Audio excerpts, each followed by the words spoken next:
मैं धन्यवाद देना चाहता हूं भाई कन्हैया कुमार को, जिनका आमंत्रण मुझे यहाँ तक खींच लाया।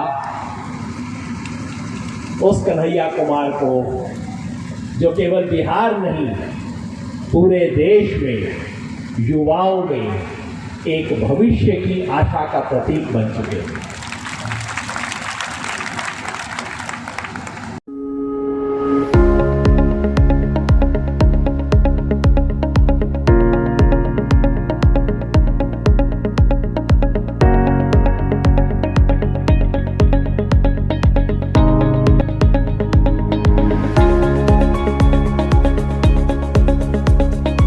जब भी बिहार आता हूं,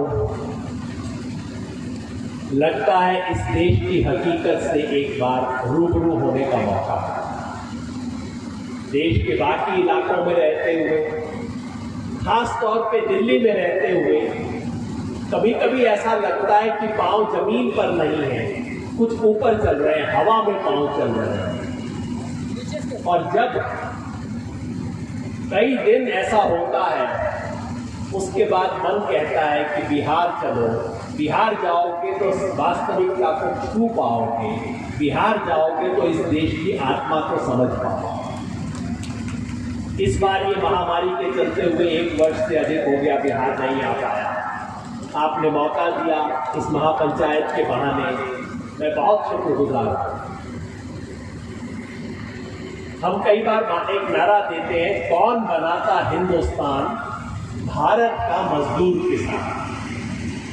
लेकिन जब मैं देश में घूमता हूं, पूर्वोत्तर मिजोरम में, नागालैंड में घूमता हूं और वहां सड़क बनाते हुए कोई व्यक्ति काम कर रहा है, मैं रोक के पूछता हूं, भैया कहां से हो? उसको देखते ही मुझे समझ आता है कहां से हो पूछने की भी जरूरत नहीं है, सिर्फ पूछता हूं कौन जिला, तो कहता है गया से हो, इधर से, रोहतास से हो, कहीं से हो। आप कश्मीर में चले जाइए, वहां सड़क बनाते हुए, वहां जमीन मकान बनाते हुए किसी मजदूर से बात कर लीजिए। आप मुंबई चले जाइए, आप बेंगलुरु चले जाइए, बिहार के खून पसीने के ऊपर ये देश बना। और इसलिए मेरे को कई बार इच्छा होती है इस नारे को बदल दो, कौन बनाता हिंदुस्तान, बिहार का मजदूर किसान, इन लोगों ने। लेकिन दुर्भाग्य इस देश का कि वही बिहार का मजदूर और किसान जो कि इस देश को बनाता है, उसी की सबसे अधिक लूट होती है। मेरे भाई अशोक जी ने बताया, इस देश में खेती का सबसे कम दाम यदि किसी भी एक प्रदेश में मिलता है तो वो बिहार। अभी मैं आपके खेत देखते आ रहा हूँ, कितनी मेहनत की है, इतनी अच्छी गेहूं की फसल लगी है, सरसों के कुछ जगह पे तो कट भी गई है।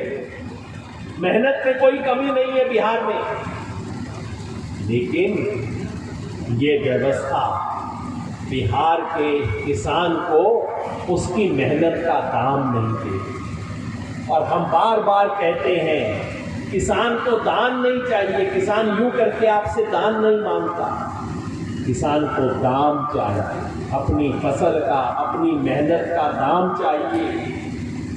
यहाँ इस इलाके के, और ये इलाका तो अपनी खेती के लिए प्रसिद्ध है, मैं जानता हूँ क्योंकि शिव पूजन जी के चलते रोहतास, कोचस, इस इलाके में 40 बरस से मैं कोई 10-12 बार जरूर आया हूँ। ये इलाका अपनी खेती के लिए प्रसिद्ध है, यहाँ का किसान अपनी मेहनत के लिए प्रसिद्ध है। लेकिन यहाँ बैठे हुए किसानों से मैं पूछता हूँ, पिछले सीजन में धान की फसल थी, आप ये बताइए कोई किसान है जिसको 1868 रुपया मिला हो अपने धान की फसल पर? ये वाले हाथ है, कोई ऐसा हाथ भी है कि हाँ भाई मुझे मिला? अच्छा, नहीं मिला हो तो अब अच्छे से हिला के बता दीजिए कि नहीं मिला, नहीं मिला। गेहूं की फसल इस साल की तो अभी कटेगी, बाजार जाएगी। पिछले साल गेहूं की फसल का 1925 रुपया किसी भी किसान को मिला? क्या भाई?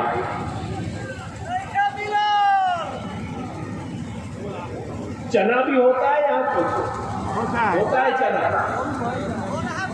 अब कम हो रहा है, पहले होता था ज्यादा।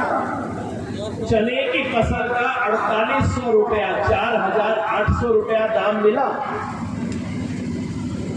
नहीं मिला।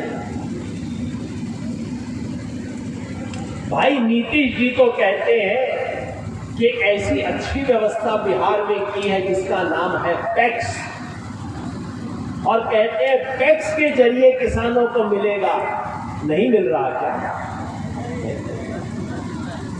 अरे हमारे प्रधानमंत्री मोदी जी कहते हैं एमएसपी ही है, रहेगी। इसका क्या मतलब हमारी बहनों को मैं समझा दूं, क्योंकि एक एक बहन जो इस मीटिंग में आई है वो जाके 100 बहनों से बात करेगी। तो जहां मैं एक मीटिंग में एक बहन को देखता हूं, मुझे लगता है कम से कम 100 औरतें बैठी हुई हैं यहां।